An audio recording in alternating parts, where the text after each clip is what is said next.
In today's video, I'm going to teach you how to share Google Docs in Slack. We'll walk through a clear, reliable way to post a Google Doc link so your teammates can open it without permission issues.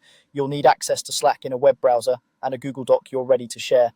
Start by heading to app.slack.com in your browser and sign in if you're not already. Once Slack loads, look to the left sidebar and choose the place where you want to post your document. This could be a channel for your team or a direct message with a colleague. Click the channel or conversation to open it, then click inside the message box at the bottom so it's ready for your message. Now open a new browser tab and go to Google Docs. Open the exact document you want to share, double check the title to make sure you're in the right file, and confirm that the content is ready for your audience. In the Google Doc, look to the top right and click the share button. This is where you control who can access the file from the link you'll post in Slack.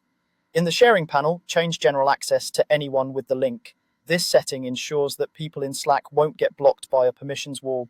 If you only want people to read, set the role to viewer. If you want others to comment or edit, adjust that here before you continue. Remember that anyone with the link makes the file accessible to anyone who has the URL, so choose the permission level thoughtfully.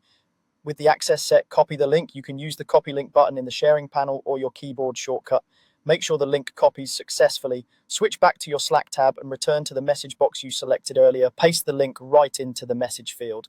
If you want to add context, like what the document contains or what feedback you're looking for, type that before or after the link.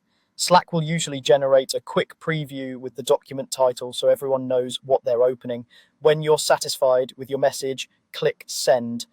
Your teammates can now open the link directly from Slack and view the document with the permissions you set. If someone reports they can't access the file, go back to the Google Docs share settings and confirm it's still set to anyone with the link with the correct role. That's all there is to it. Fast, clear, and reliable sharing from Google Docs to Slack.